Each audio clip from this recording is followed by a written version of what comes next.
స్తోత్రం నాయన. పరిశుద్ధాత్మడా నీకు వందనాలు ప్రభా. అయ్యా నీ వాక్యంలో మీరు వాగ్దానం ఇస్తున్నారు ప్రభా. నీ యందు భయభక్తులు గల వారి ఎడల నువ్వు దాచి ఉంచిన మేలు ఎంతో గొప్పదని ప్రభా. అయ్యా మీరు వాగ్దానం ఇస్తున్నారు ప్రభా. ఈ రోజు భవిష్యత్తు పట్ల ప్రభా ఆశ లేక ఎన్ని రోజులు ఈ శ్రమ, ఈ కృంగుదల, ఈ వేదన, ఈ వ్యాధి అని ప్రభా ఎవరెవరైతే కృంగిపోతున్నారో ప్రభా అటు ప్రతి బిడ్డని ఈ రోజు మీరు దర్శించమని ప్రార్థిస్తున్నాను తండ్రి. నీకు స్తోత్రము నాయన. అయ్యా సొమ్మసిల్లిన వారిని బలపరచువాడవు నీవే నాయన. అజ్ఞానులకు జ్ఞానం ఇచ్చువాడవు నీవు నాయన. నిరీక్షణ లేని వారికి నిరీక్షణ కలుగజేయవాడవు నీవే నాయన. ఈ రోజు ఈ వాక్యం వింటుండగా ఒక్కొక్క బిడ్డను మీరు దర్శించమని ప్రార్థిస్తున్నాం నాయన. పడిపోయిన ప్రతి ఒక్కరిని మీరు లేవనెత్తమని ప్రార్థిస్తున్నాను ప్రభా. ఇరుకులో విశాలత కలగజేసే దేవుడవు నీవే రాజా.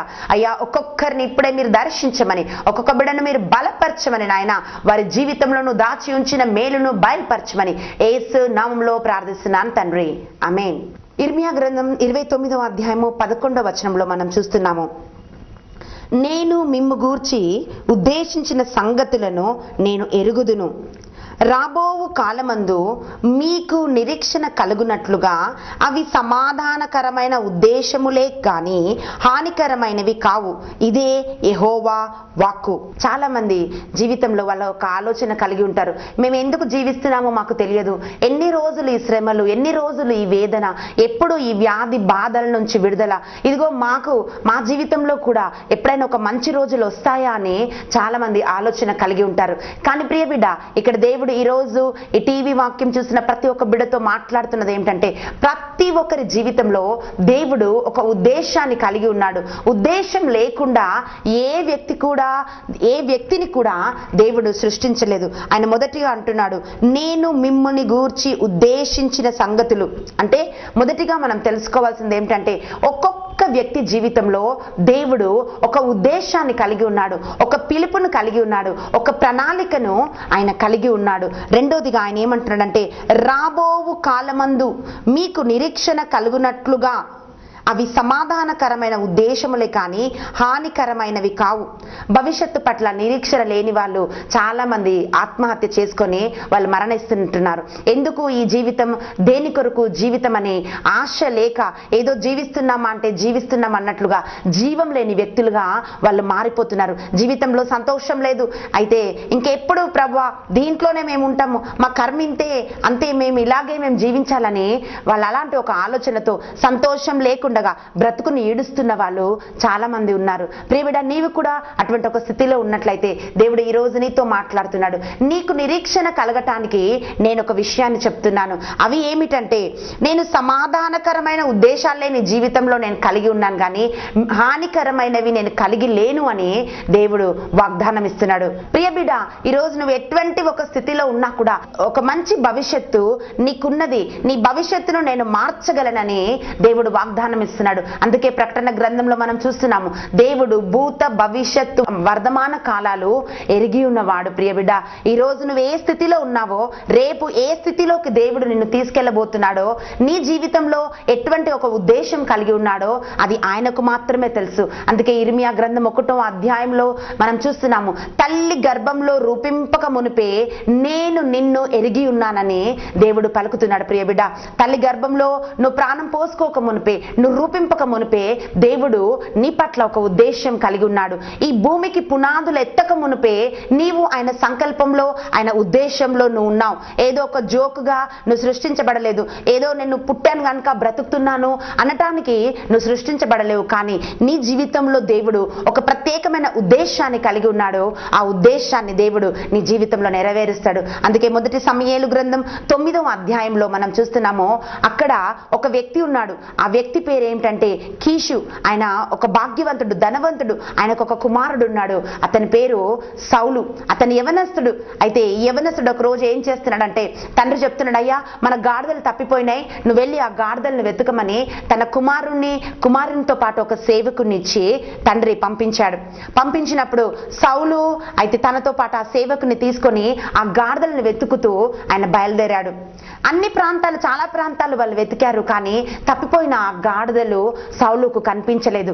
అయితే సౌలు తన సేవకునితో చెప్తున్నాడు, అయ్యా మనం బయలుదేరి చాలా సమయం అయింది, ఇదిగో గాడిదలు మాత్రం మనకు కనిపించలేదు, కానీ గాడిదల కొరకు చింతపడటం మా తండ్రి మానేసి ఇక్కడ నా కుమారుడు కూడా ఇంటికి తిరిగి రాలేదే, కుమారుడు ఎక్కడ తప్పిపోయాడో అని నా కొరకు నా తండ్రి చింతిస్తుంటాడు, మనం తిరిగి బయలుదేరి వెళ్ళిపోదాం, మన గాడిదలు కనిపించకపోయినా పర్వాలేదని సౌలు ఆ సేవకుడితో చెప్తా ఉన్నాడు. అప్పుడు సేవకుడు అంటున్నాడు, అయ్యా మనం ఇంత దూరం మనం వచ్చాం కదా, ఈ దగ్గర ప్రాంతంలో ఒక దీర్ఘదర్శి ఉన్నాడు, ఒక ప్రవక్త ఉన్నాడు, ఆ ప్రవక్తను మనం వెళ్ళి కలుద్దాము, మన గాడిదలు ఎక్కడ తప్పిపోయాయో, ఏ మార్గంలో మనం వెళ్తే ఆ గాడిదలు మనకు దొరుకుతాయో ఆ వ్యక్తి మనకు తెలియజేయగలడని ఆ సేవకుడు సౌలుతో చెప్తున్నప్పుడు సౌలు ఆ సేవకుడు ఇద్దరు కలిసి బయలుదేరి ఆ దీర్ఘదర్శి దగ్గరికి, ఆ ప్రవక్త దగ్గరికి వాళ్ళు వెళ్ళారు.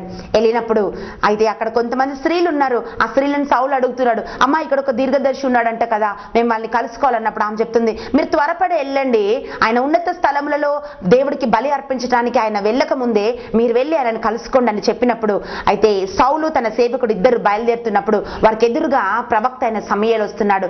అప్పుడు సౌలు అడుగుతున్నాడు ప్రవక్తని, అయ్యా ఇక్కడ ఒక దీర్ఘదర్శి ఉన్నాడంట, ఆయనను మేము కలుసుకోవటానికి వచ్చాము అని చెప్పినప్పుడు వెంటనే సమూయేలు ప్రవక్త అంటున్నాడు, అయ్యా నువ్వెందుకు వచ్చావో అది మనం చర్చించుకోవచ్చు, కానీ ఉన్నత శిఖరంలో బలి అర్పించడానికి నేను వెళ్తున్నాను, అయితే నాకు ముందుగా మీరు వెళ్ళండి, మనం కలిసి దేవుడికి బలి అర్పించి భోజనం చేసిన తర్వాత నేను మీకు తెలియజేస్తాను ఆ గాడిదలు ఎక్కడ దొరుకుతాయో అని సౌలుతో సమూయేలు ప్రవక్త చెప్తున్నాడు. ప్రియబిడ్డ, ఈ దీర్ఘదర్శిని సౌలు కలవటానికి ఒక ఉద్దేశం ఉంది. ఆ ఉద్దేశం ఏమిటంటే తప్పిపోయిన తన గాడిదలు ఎక్కడ దొరుకుతాయో, ఎక్కడెళ్ళి వెతకాలో తెలుసుకుందామని సౌలు సమూయేలు ప్రవక్త దగ్గరికి వచ్చాడు. కానీ సౌలు తన దగ్గరికి రాకముందే దేవుడు సమూయేలు ప్రవక్తకు ఒక రహస్యాన్ని బయలుపరిచాడు. ఆ రహస్యం ఏమిటంటే ఇజ్రాయేలు ప్రజల్ని పరిపాలించటానికి నేను ఒక రాజును ఎన్నుకోబోతున్నాను, రేపటి దినాన ఆ వ్యక్తిని నేను నీ యొద్దకు నేను నడిపించబోతున్నాను, అతను రాజుగా నువ్వు అభిషేకించాలని సమూయేలు ప్రవక్తతో దేవుడు చెప్పాడు. అయితే ఎప్పుడైతే ఈ వ్యక్తి వచ్చాడో సమూయేలు ప్రవక్తకు అర్థమైపోయింది, ఇజ్రాయేలు ప్రజల మీద దేవుడు ఎన్నుకున్న రాజు ఇతనే అనే సమూయేలు ప్రవక్తకు అర్థమైపోయింది. అయితే ఆయన చెప్తున్నాడు, మొదటి సమూయేలు గ్రంథం 9వ అధ్యాయము 19వ వచనం నుంచి మనం చూసినట్లయితే, ప్రియబిడ్డ సౌలు ఈ దీర్ఘదర్శిని ఈ ప్రవక్తను కలవటానికి ఉద్దేశం వేరే ఉంది. ఆయన ఉద్దేశం ఏంటంటే కేవలం ఆయన గాడిదలు ఆయనకు దొరికితే చాలు అనే ఒక ఉద్దేశంతో సౌలు ఈ ప్రవక్తను దర్శించాడు. కానీ సౌలు జీవితంలో ఒక ఉద్దేశాన్ని దేవుడు కలిగి ఉన్నాడు. ఆ ఉద్దేశం ఏమిటంటే ఇజ్రాయేలు ప్రజల మీద రాజుగా సౌలును ఎన్నుకోవాలని దేవుడు అటువంటి ఒక ఉన్నతమైన ప్రణాళిక సౌలు జీవితంలో ఆయన కలిగి ఉన్నాడు. ఎప్పుడైతే ప్రవక్త చెప్తున్నాడు, అయ్యా దేవుడికి మీ అందు ఇష్టమైంది అన్నప్పుడు సౌలు అంటున్నాడు, అయ్యా మేము బెన్యామీను గోత్రం, చాలా చిన్న గోత్రం, ఆ గోత్రంలో కూడా మా కుటుంబం, మా ఇంటి వారు ఇంకా అల్పమైన వాళ్ళు, నువ్వు ఇంత పెద్ద పెద్ద మాటలు నాతో ఎందుకు పలుకుతున్నావని సౌలు సమూయేలు ప్రవక్తతో పలుకుతున్నాడు. ప్రియబిడ్డ, ఈరోజు నీవు కూడా అనుకుంటున్నావేమో, ఇదిగో నేను ఒక పనికిరాని వాడిని, నాకు జ్ఞానం లేదు, నా భవిష్యత్తు ఏం బాగుపడుతుంది, నాకు ఒక మంచి భవిష్యత్తు ఉందా అని ఒక ఆలోచన నువ్వు కలిగి ఉండవచ్చు. సౌలు కూడా అటువంటి ఒక ఆలోచన కలిగి ఉన్నాడు. అదే మాట సమూయేలు ప్రవక్తతో సౌలు చెప్తున్నాడు. కానీ దేవుడు ఆయన జీవితంలో ఒక ఉన్నతమైన ప్రణాళిక ఆయన కలిగి ఉన్నాడు. ప్రియబిడ్డ, ఈరోజు దేవుడు నీ జీవితంలో కూడా ఒక ఉన్నతమైన ప్రణాళిక కలిగి ఉన్నాడు. చాలా మంది ఈ రోజులో దేవుని వెంబడించడానికి వాళ్ళ కారణం ఉంది. అనారోగ్యం వల్ల నువ్వు దేవుని వెంబడిస్తున్నావేమో, ఆర్థికమైన ఇబ్బందుల వల్ల నువ్వు దేవుని వెంబడిస్తున్నావేమో, లేకపోతే నీ కుటుంబంలో నీ భర్తకు రక్షణ లేదని, భార్యకు రక్షణ లేదని, బిడ్డలు తిరుగుబాటుదారుగా ఉన్నారని, అయితే నీ కుటుంబ పరిస్థితులు సరిగ్గా లేవని, ఏదో ఒక కారణం చేత నేను వెళ్తే నాకు ఇది అవుతుందేమో అని చర్చ్కి వస్తున్న వాళ్ళు, యేసే నమ్ముకుంటున్న వాళ్ళు చాలా మంది ఉన్నారు ప్రియబిడ్డ. కానీ అందుకనే యెషయా గ్రంథం 55వ అధ్యాయము 8వ వచనంలో మనం చూస్తున్నాము, మీ తలంపులు నా తలంపుల వంటివి కావు, మీ మార్గాలు నా మార్గాల వంటివి కావు అని దేవుడు పలుకుతున్నాడు. ప్రియబిడ్డ, నీ జీవితంలో నువ్వు చిన్న చిన్న ఉద్దేశాలు, చిన్న చిన్న కోరికలు, చిన్న చిన్న ఆశయాలు నువ్వు కలిగి ఉండవచ్చు, కానీ నీ జీవితంలో ఆయన ఉన్నతమైన ప్రణాళిక, ప్రణాళికలు, ఉన్నతమైన ఆశయాలు దేవుడు నీ పట్ల కలిగి ఉన్నాడు. సౌలు కేవలం గాడిదల కోసం ఆయన వచ్చాడు, కానీ ఆయన రాజుగా చేయాలని దేవుడు ఆశపడ్డాడు. ఈ రోజు ఏ కారణం చేత నువ్వు దేవుని వెతుకుతున్నావో, దేవుని వెంబడిస్తున్నావో, కానీ ప్రియ బిడ్డ, నీ జీవితంలో దేవుడు ఒక ఉన్నతమైన ఆశయము, ఒక ఉన్నతమైన ప్రణాళిక దేవుడు నీ జీవితంలో కలిగి ఉన్నాడు. మొదటి సమూయేలు గ్రంథం 10వ అధ్యాయంలో మనం చూస్తున్నాము.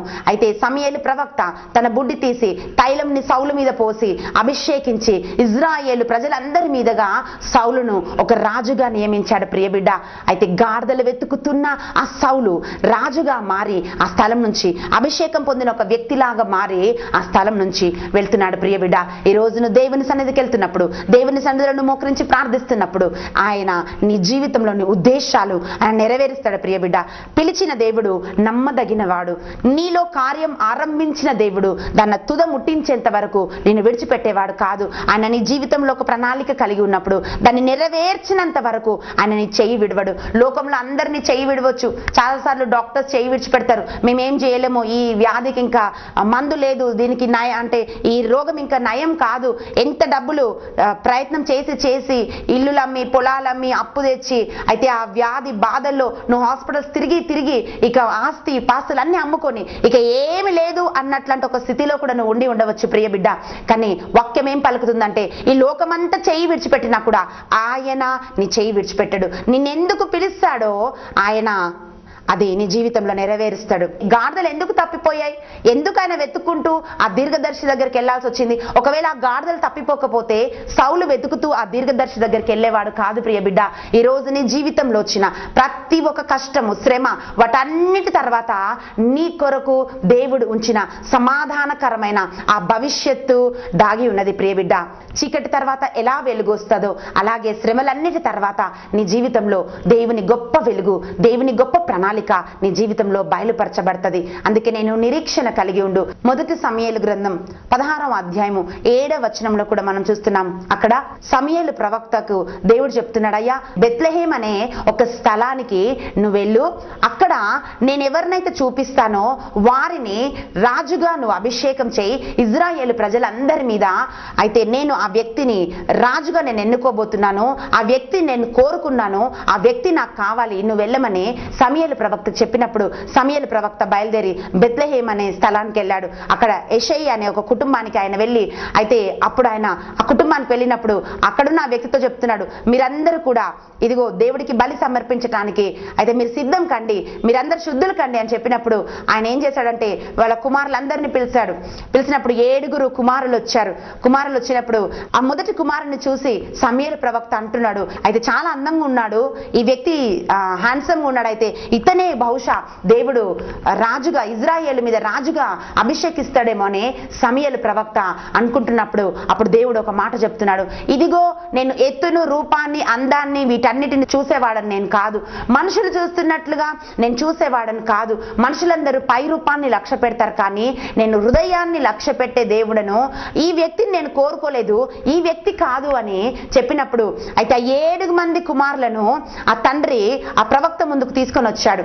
అయితే ఒకరొక్కరిని చూసినప్పుడు ఈయననేమో అని ప్రవక్త అనుకుంటున్నాడు, కానీ దేవుని ఆత్మ చెప్తుంది ఈయన కాదు, ఈ వ్యక్తిని నేను ఎన్నుకోలేదని. ఆ 7 అయిపోయిన తర్వాత అప్పుడు సమూయేలు ప్రవక్త అంటున్నాడు, అయ్యా ఈ 7 కాక నీకు ఇంకెవరైనా ఉన్నారా కుమారులు అని అడుగుతున్నప్పుడు ఆయన అంటున్నాడు, అవునయ్యా ఉన్నాడు, వాడు చిన్నవాడు గొర్రెల్ని కాయటానికి అరణ్యంలోకి వెళ్ళాడు అని ఆ తండ్రి చెప్తున్నాడు. ప్రియ బిడ్డ, మన ఇంట్లో ఏదైనా జరుగుతున్నప్పుడు అందరు కుమారులు ఉండాలని మనం ఆశపడతాం. ఒక ప్రవక్త తన ఇంటికి వస్తున్నప్పుడు, ఒక ఉద్దేశంతో తన ఇంటికి వస్తున్నప్పుడు, లేకపోతే ఎవరైనా మన ఇంటికి దైవ సేవకులు వచ్చినప్పుడు మన బిడ్డలందరినీ పిలుస్తాం ప్రార్థించమని. అయితే సేవకులు ప్రార్థించినప్పుడు ఆశీర్వాదం మన పిల్లలకు వస్తుందని పిల్లలందరినీ కూడా తల్లిదండ్రులు పిలుస్తారు, కానీ తండ్రి 7 మాత్రమే పిలిచాడు. ఆ చిన్నవాడు అరణ్యంలో ఉన్నాడు, ఎందుకంటే వాడు చిన్నవాడని తండ్రి కూడా అనుకుంటున్నాడు. కానీ దేవుడు అలా అంటున్నాడు, ఏమంటున్నాడు అంటే ఇదిగో ఇంకెవరైనా ఒకరు ఉన్నారా అని ఆత్మ ద్వారా ప్రేరేపింపబడి అడిగినప్పుడు ఆ చిన్నవాడిని పిలువనంపించినప్పుడు అయితే దేవుని ఆత్మ సమూయేలు ప్రవక్త చెప్తుంది, ఇదిగో ఈ వ్యక్తినే నేను కోరుకున్నానని చెప్పినప్పుడు సమూయేలు ప్రవక్త తన తల మీద, దావీదు తల మీద ఆ అభిషేక తైలాన్ని పోసి ఇజ్రాయేలు ప్రజలందరి మీదగా రాజుగా దావీదును అభిషేకించినట్లుగా చూస్తున్నాం. చిన్నవాడని తండ్రి కూడా ఒక చిన్న చూపుతో చూశాడు. ఈరోజు కుటుంబంలో చాలాసార్లు అనుకుంటుండొచ్చు, నీకేం చదువు రాదు, వీడికేం ఉద్యోగం వస్తుంది, లేకపోతే ఈ అమ్మాయికి ఏం ఉద్యోగం వస్తుంది, ఈమె భవిష్యత్ ఏంటి, ఈరోజు చాలా మంది ఈ అమ్మాయి చూడ్డానికి కూడా బాగలేదు, ఈమెకి ఎట్లా వివాహం అవుతుంది అని చాలా మంది ఇటువంటి ఒక తలంపులతో ఉండి ఉండవచ్చు. ప్రియ బిడ్డ, మనుషులందరూ చూస్తున్న ఒక దృష్టితో దేవుడు నిన్ను చూడడు. దేవుడు నీ హృదయాన్ని చూస్తాడు. దేవుడు నీ జీవితంలో ఒక ఉద్దేశాన్ని కలిగి ఉన్నాడు. కన్న తండ్రే చిన్నవాడు కదా, చిన్నవాడైనా కూడా తల్లిదండ్రులు ఏం ఆలోచిస్తారు, చిన్నవాడైనా వాడు దీవెనలు పొందాలని. కానీ ఒక ప్రవక్త, ఆ రోజుల్లో సమూయేలు ఒక గొప్ప ప్రవక్త, ఆయన ఏదేది చెప్తాడో అదంతా జరుగుతుంది. దేవుడి స్వరాన్ని డైరెక్ట్ గా విని అట్లాంటి ఒక ప్రవక్త తన ఇంటికి వచ్చినప్పుడు తండ్రి ఆ చిన్న కుమారుణ్ణి ఇంట్లో ఉంచలేదు. అయితే ఆయన మామూలుగా రోజు ఎలాగైతే సాధారణంగా వెళ్ళి ఆ గొర్రెలను కాస్తా ఉంటాడో అదే విధంగా ఆయన గొర్రెలు కాయటానికి వెళ్ళాడు. ప్రియ బిడ్డ, ఈ రోజు నీ సొంత ఇంటి వారే నువ్వు పనికిరాని ఒక వ్యక్తిగా నేను చూస్తుండవచ్చు, కానీ తగు సమయం వస్తుంది ప్రియ బిడ్డ, ఆ రోజు దేవుడు నిశ్చయంగా వారందరి ముందు నిన్ను నిలబెట్టేవాడు. ఎందుకంటే నీ జీవితంలో దేవుడు ఒక ఉద్దేశాన్ని కలిగి ఉన్నాడు, ఒక ప్రణాళికను కలిగి ఉన్నాడు. గొర్రెలు కాసే దావీదు ఎన్నడూ అనుకోలేదు ఇజ్రాయేలుని ఆయన పరిపాలన చేస్తాడని. అయితే గొర్రెలు కాసే ఒక వ్యక్తిని రాజసింహాసనం మీద కూర్చోబెట్టాడు. ప్రియ బిడ్డ, ఈ రోజు పనికిరాని నీ జీవితాన్ని పనికొచ్చే ఒక పాత్రగా, ఇతరులకు ఒక ఆశీర్వాదకరంగా దేవుడు నిన్ను ఉంచుతాడు. ప్రియ బిడ్డ, ఈ రోజు కింది చేయగా ఉండవచ్చు, అందరి దగ్గర చేయి చాస్తున్న ఒక వ్యక్తిగా ఉండొచ్చు. తగ్గు సమయం వస్తుంది ప్రియ బిడ్డ, ఆ సమయంలో దేవుడు నిన్ను హెచ్చిస్తాడు. అందరి దగ్గర నుంచి తీసుకునే ఒక వ్యక్తిలా కాక, అయితే అందరికి ఇచ్చే ఒక వ్యక్తిలాగా, ఒక ఆశీర్వాదకరం లాగా నువ్వు ఉంటేనే చాలు అనే ఒక విధంగా దేవుడు నిన్ను ఆశీర్వదించబోతున్నాడు. ప్రియ బిడ్డ, ఈ రోజు నీ జీవితంలో నిరీక్షణ లేదేమో, అయితే నువ్వు నిరీక్షణ కలిగి ఉండు. నీ జీవితంలో దేవుడు ఒక ఉద్దేశాన్ని కలిగి ఉన్నాడు. పేతురు జీవితాన్ని కూడా మనం పరిశీలించినట్లయితే, పేతురు చేపలు పట్టుకుంటున్నాడు. ఒకరోజు యేసయ్య ఆయనను చూసి చెప్తున్నాడు ఏమనంటే, పేతురు, ఇప్పటి వరకు నువ్వు చేపలు పట్టుకుంటున్నావు, ఇక ఇప్పుడు నువ్వు చేపలు పట్టేవాడిని కాదు, నేను మనుషులు పట్టు జాలరిగా చేస్తానని పేతురుతో పలుకుతున్నాడు. ప్రియ బిడ్డ, పేతురు, ఇగో నేను నీతో ఉంటాను, నువ్వు ఇప్పుడు చేపలు పడుతున్నావు కదా, ఇంకా రేపు కూడా ప్రతిరోజు కూడా నువ్వు చేపలు పట్టుకొని అమ్మి అట్లనే నువ్వు జీవించమని పేతురుని దేవుడు పిలవలేదు. దేవుడు ఒక వ్యక్తిని పిలిస్తే, దేవుడు ఒక వ్యక్తిని ఎన్నుకుంటే, దేవుడు ఒక వ్యక్తి అందు దృష్టి ఉంచితే ప్రియ బిడ్డ, ఉన్నతమైన పిలుపుకి, ఉన్నతమైన భవిష్యత్తులోకి ఆ వ్యక్తులని దేవుడు నడిపిస్తాడు. చేపలు పట్టుకునే పేతుర్ని దేవుడు పిలుస్తున్నాడు. అయ్యా, ఈ రోజు నువ్వు ఇలా చేపలు పట్టుకుంటున్నావేమో, రాత్రంతా వాళ్ళేసి పొద్దున వాటిని తీసుకొని వెళ్ళి మార్కెట్కి వెళ్ళి అమ్మే ఒక వ్యక్తిలాగా పేతురున్నాడు. కానీ ఆయన అంటున్నాడు, ఇక మీదట నీ జీవితం ఇట్లుండదు, మనుషుల్ని పట్టే ఒక వ్యక్తిలాగా నేను మార్చబోతున్నానని పేతురుకి దేవుడు వాగ్దానం ఇచ్చాడు. అయితే ఆ వాగ్దానాన్ని దేవుడు పేతురు జీవితంలో నెరవేర్చాడు. ప్రియ బిడ్డ, అదే విధంగా నీ జీవితంలో ఆయన ఒక ఉద్దేశం కలిగి ఉన్నాడు. నిన్న ఆయన పిలిచాడు, తగు సమయంలో ఆ ఉద్దేశాన్ని దేవుడు నీ జీవితంలో నెరవేరుస్తాడు. పేతురు తన వలను విడిచిపెట్టి యేసయ్యను వెంబడిస్తూ వెళ్ళాడు. ఆయనకి చదువు రాదు, కానీ యేసయ్యను వెంబడిస్తూ వెళ్ళాడు. ఎప్పుడైతే యేసయ్యను పట్టుకున్నారో, ఆయన సిలువ వేయాలనుకున్నారో, అప్పుడు కొంతమంది స్త్రీలు వచ్చి అంటున్నారు, ఇదిగో నువ్వు ఆ నజరుడైన యేసుతో నువ్వు ఉన్నావు కదా అన్నప్పుడు పేతురు అంటున్నాడు, నేను లేనని 3 సార్లు అబద్ధం చెప్పాడు. అబద్ధం చెప్పి భయంతో, ఆందోళనతో, అయ్యో నేను చేపలు పట్టుకుంటేనే బెటర్ కదా, నన్ను ఏదో చేస్తానని యేసయ్య నన్ను పిలిచాడు, కానీ ఇంకా నన్నేం చేస్తాడు ఈయన అనేసి ఆయన తిరిగి తన పాత వృత్తికి వెళ్ళిపోయాడు. తిరిగి మళ్ళీ ఆయన చేపలు పట్టుకోవడానికి ఆయన వెళ్ళిపోయాడు. ప్రియ బిడ్డ, కానీ తిరిగి దేవుడు పేతురుని దర్శించాడు. ఈరోజు కావచ్చు దేవుడు పిలుపు నువ్వు కలిగి ఉన్నావేమో, అయితే ఇంకెన్ని రోజులు నేను వెయిట్ చేయాలి, ఇంకెప్పుడు దేవుడు ఉద్దేశం నా జీవితంలో నెరవేర్చబడుతుంది అనే ఒక ఆలోచనతో నువ్వు ఉండి ఉండవచ్చు. అయితే అది నీ జీవితంలో నెరవేర్చబడటానికి దేవుడు నిన్ను సిద్ధం చేస్తున్నాడు. ప్రియ బిడ్డ, ఒకటి పొందుకోవాలంటే, దేవుడు నీ జీవితంలో కలిగిన ఆ ఉద్దేశము నెరవేర్చబడాలంటే దాని మధ్యలో దేవుడు మనల్ని ప్రిపేర్ చేస్తాడు, మనల్ని సిద్ధపరుస్తాడు. అయితే ఆ మేలుకరమైన జీవితం, అటువంటి ఒక బంగారు భవిష్యత్తు నువ్వు అనుభవించడానికి దేవుడు నిన్ను సిద్ధం చేస్తున్నాడు. నువ్వు విశ్వసించు, నిరీక్షణ కలిగి ఉండు, దేవుడు నీ జీవితాన్ని మారుస్తాడు. ఇంకా నాకొద్దు అని అబద్ధం చెప్పి పశ్చాత్తాపపడి ఇక నాకు ఇవేమొద్దు నేను వెళ్ళిపోతానని చేపలు పట్టుకోవడానికి వెళ్ళిన ఆ పేతురును దేవుడు తిరిగి దర్శించి మళ్ళీ ఆయన మనుషులు పట్టే ఒక జాలరిగా పేతురుని మార్చాడు. మనం చూస్తున్నాము, భయముతో, ఆందోళనతో అపోస్తుల కార్యం 1వ అధ్యాయము, అపోస్తుల కార్యం 2వ అధ్యాయము, ఈ 2 అధ్యాయాలు మనం ధ్యానిస్తే అక్కడ మనం చూస్తున్నాము, పేతురుతో పాటు 120 మంది భయముతో, ఆందోళనతో ఆ మేడ పైగదిలో వాళ్ళందరూ ప్రార్థిస్తున్నారు. యేసయ్యని అయితే చంపేశారు, అయితే ఇక మేము బయటికి వెళ్తే మమ్మల్ని ఏం చేస్తారో అని వాళ్ళందరూ మేడ పైగదిలో వాళ్ళు ప్రార్థన చేస్తున్నారు. అయితే యేసయ్య వాళ్ళతో చెప్తున్నారు, పైనుండి మీరు శక్తి పొందుకున్నంత వరకు ఈ స్థలాన్ని యెరూషలేమును మీరు విడిచిపెట్టి మీరు వెళ్ళకూడదు అన్నప్పుడు వాళ్ళు ఎడతెగక వాళ్ళు ప్రార్థన చేసినప్పుడు అగ్ని నాలుకవ లాంటి పరిశుద్ధాత్మ శక్తి వారి మీదకి వచ్చింది. ప్రియ బిడ్డ, అయితే నాకు యేసయ్య ఎవరో నాకు తెలియదని పారిపోయిన పేతురు అభిషేకం పొందుకున్నప్పుడు ఆయన లేచి నిలబడి ఎప్పుడైతే ఒక ప్రసంగం చేశాడో, ఒకే ఒక ప్రసంగంలో 3,000 మంది దేవుని కొరకు ఆయన పట్టుకున్నట్లుగా మనం చూస్తున్నాం. ప్రియ బిడ్డ, దేవుడెవరో నాకు తెలియదని, నా జీవితంలో ఏం ఉద్దేశం ఉంది, ఎందుకు యేసయ్య నన్ను పిలిచాడని పారిపోయిన పేతురు జీవితంలో ఎప్పుడైతే ఈ పరిశుద్ధాత్మ అభిషేకమైన పొందుకున్నాడో, పైనుండి తన శక్తిని పొందుకున్నాడో, ప్రియ బిడ్డ, దేవుడి ఉద్దేశం ఆయన జీవితంలో నెరవేర్చబడ్డది. అయితే ఈ రోజు చేయవలసింది ఏమిటో తెలుసా? ప్రభా, నా జీవితంలో నువ్వు ఉద్దేశం కలిగి ఉంటే ఆ ఉద్దేశం నెరవేర్చమని నువ్వు ఎప్పుడైతే ప్రార్థన చేస్తావో ప్రియ బిడ్డ, ఎడతెగక నువ్వు ప్రార్థన చేయి, విసుగక నువ్వు ప్రార్థన చేయి. ఆ ప్రార్థన తర్వాత ఆయన నిన్ను బలపరుస్తాడు.